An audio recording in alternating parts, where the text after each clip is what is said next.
यही समाजवादी पार्टी की नीति रीति है।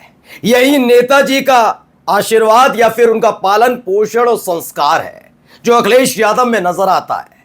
अखिलेश यादव और शिवपाल सिंह यादव यानी चाचा और भतीजे ने पिछले एक साल में अपनी ही पार्टी से गद्दारी करने वाले 7 गद्दारों को बहुत करीब से देखा, उन्हें महसूस किया।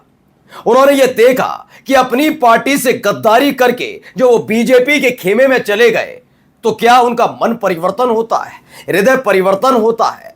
क्या उनकी ये बात समझ में आती है कि जिस पार्टी ने उन्हें पद दिया, सम्मान दिया, मान दिया, इतनी ऊंचाई तक ले गए, उस पार्टी को धोखा देकर बीजेपी की गोद में बैठने का फलसफा उन्हें क्या मिला? कोई आज उन्हें पूछता नहीं है।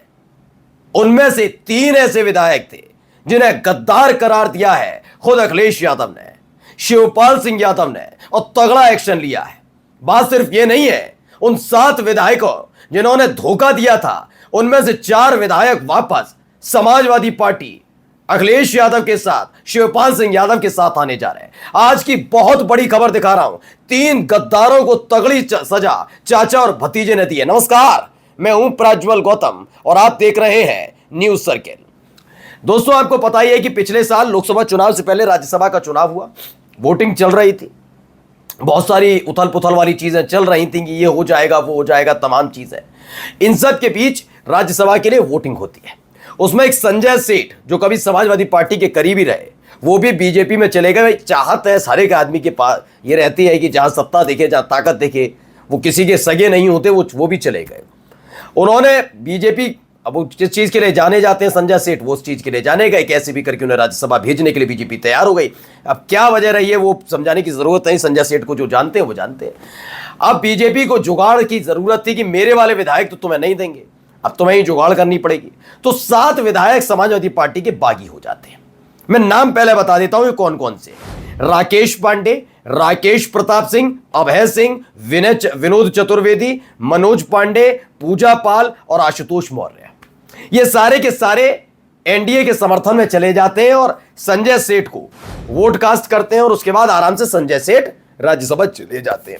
उस समय भी अखिलेश यादव ने कहा था ना, ऐसे कार्रवाई नहीं की जाएगी, ये नजीर पेश की जाएगी कि इनको इनके हालात तक लाया जाएगा। अब हालत क्या है इनकी बताऊं? इनकी हालत ये हो गई ना, कोई पूछ नहीं रहा। दरअसल ये सारा घटनाक्रम राज्यसभा चुनाव का तब घटा था जब लोकसभा के चुनाव नहीं हुए थे।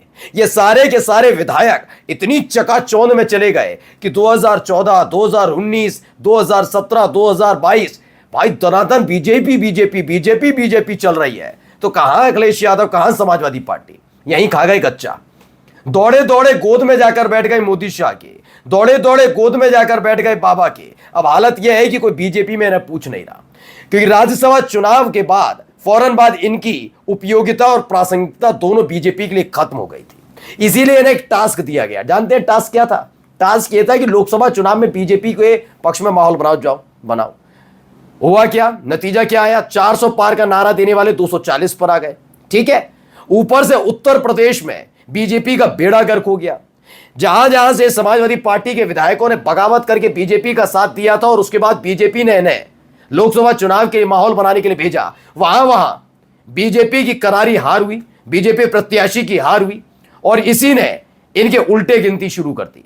कुछ विधायक समझ गए, ये समझ नहीं पाए कौन से वो 3 विधायक के 3 गद्दार है, दिखाने जा रहा हूं। नाम पढ़िए।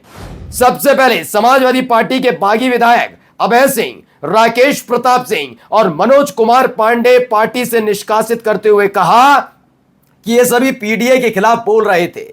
सपा की तरफ से इन पर विभाजनकारी राजनीति करने का आरोप लगाया गया है। समाजवादी पार्टी ने कहा अनुग्रह अवधि की सीमा पूर्ण हुई, शेष की समय सीमा अच्छे व्यवहार के कारण शेष है। उन्होंने कहा आपने बगावत की, ये बात गलत नहीं है, आप बगावत कर सकते हो, लेकिन आज भी आप समाजवादी पार्टी के विधायक के तौर पर जाने जाते हो। समाजवादी पार्टी, बीजेपी विधायक नहीं। अगर इतनी हिम्मत थी तो इस्तीफा दो, जाओ चुनाव लड़के पहुंच कर दिखाओ। वो नहीं है हिम्मत। हो आज भी समाजवादी पार्टी के विधायक और समाजवादी पार्टी के विधायक होने के नाते सपा की नीति के खिलाफ बोलोगे, हमारे पीडीए समाज का अपमान करोगे तो बर्दाश्त नहीं होगा। तो ये तीनों लगातार, चूंकि 2 के नाम के पीछे सिंह लगा है तो आप समझ सकते हैं कि उनकी उम्मीद क्या होगी। 2027 में चुनाव है, उससे पहले अगर विस्तार होता है बाबा की कैबिनेट का तो मंत्री बना लिया जाए, ठाकुरों पर विशेष आशीर्वाद है भी है बाबा का। मनोज कुमार पांडे भी उसी में जुटे हुए हैं कि अगर गलती से ब्रजेश पाठक को इधर उधर किया जाए तो इनका कहीं नंबर लग जाए ब्राह्मण नेता होने। अपने आप को ब्राह्मण नेता समझते हैं मनोज पांडे। अब कुल मिलाकर यह हालत हो गई है।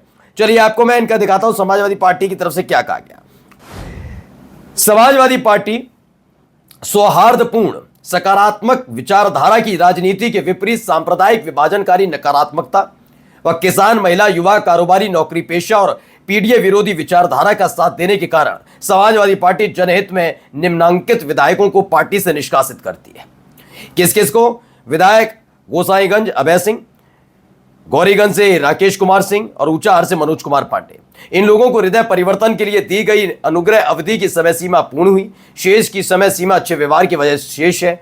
भविष्य में जन विरोधी लोगों के लिए पार्टी में कोई स्थान नहीं होगा और पार्टी के मूल विचार की विरोधी गतिविधियां सदैव अक्षम्य मानी जाएंगी। यह साफ साफ लफ्जों में कह दिया गया। अब इनका ना और है ना छोर है इन तीनों का। ये लिख कर ले लीजिए और ये खुद भी समझ गए, देर से समझे लेकिन इन्होंने हदें पार कर दी थी इसलिए इन्हें हटाना पड़ा। अब बाकी बचे कौन कौन है नाम पढ़ लीजिए। इसमें एक बचते हैं राकेश पांडे, एक है विनोद चतुर्वेदी, एक है पूजा पाल, एक है आशुतोष मौर्य। इन्होंने भी एनडीए के पक्ष में जाकर वोटिंग कर दी थी, लेकिन खास बात यह है कि इन्होंने अभी तक ऐसा कोई कदम या ऐसा कोई बयान नहीं दिया जो हद पार करे, इसीलिए अभी तक शांत चल रहा है। अभय सिंह तो बहुत बड़ी बड़ी बातें कर रहे थे।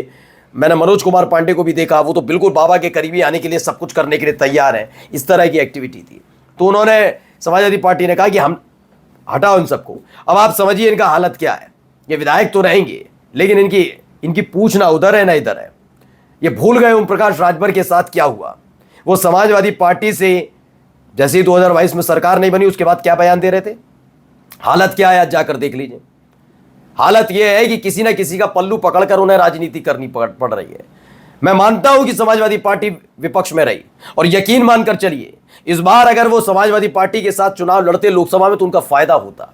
वो जरूर मंत्री ना होते लेकिन 2027 की नींव पक्की करते। लेकिन जल्दबाजी, नेता बनना है, मंत्री बनना है, बच्चों को सेट करना है, उस लिहाज में उन्होंने अपनी नैतिकता को खूंटी पर टांगा। हालत क्या है, अब समाजवादी पार्टी के बाहर तो दफ्तर पर लग गए थे, अब इन तीनों के भी लगने जा रहे हैं। इन तीनों की एंट्री बैन है और बीजेपी ने घास डालने वाली नहीं है, लिख कर ले लीजिए। भारतीय जनता पार्टी ने इनकी हालत, कोई पूछ रहा है बताइए अभय सिंह कहाँ है, कोई पूछ रहा है? आपने देखा कहीं कोई रोल? राकेश प्रताप सिंह कोई रोल? मनोज पांडे कोई रोल? नहीं, कोई नहीं पूछ रहा, क्योंकि इनको एक टास्क दिया, वो टास्क में ही फेल हो गए लोकसभा चुनाव का। और चाचा भतीजे आखिर सोच लिया कि अब है वक्त, सही वक्त है, इनका हृदय परिवर्तन हो, ये माफी मांगे, फिर हमसे कहा जाए कि समाजवादी पार्टी ने माफ नहीं किया, उससे पहले इन्हें बाहर निकाला जाए। अब 4 और विधायक हैं, माना जा रहा है जल्द ये वापस आने जा रहे हैं, ये समाजवादी पार्टी में वापसी करेंगे। बीजेपी के जो इनका पूरा का पूरा प्रोपेगेंडा तैयार किया था बीजेपी ने, जिस लिहाज से इनको तोड़कर लेकर गई थी, उसका खुलासा करेंगे। जल्द ही इस खुलासा होने जा रहा है और झटका बाबा को लगने जा रहा है। नमस्कार।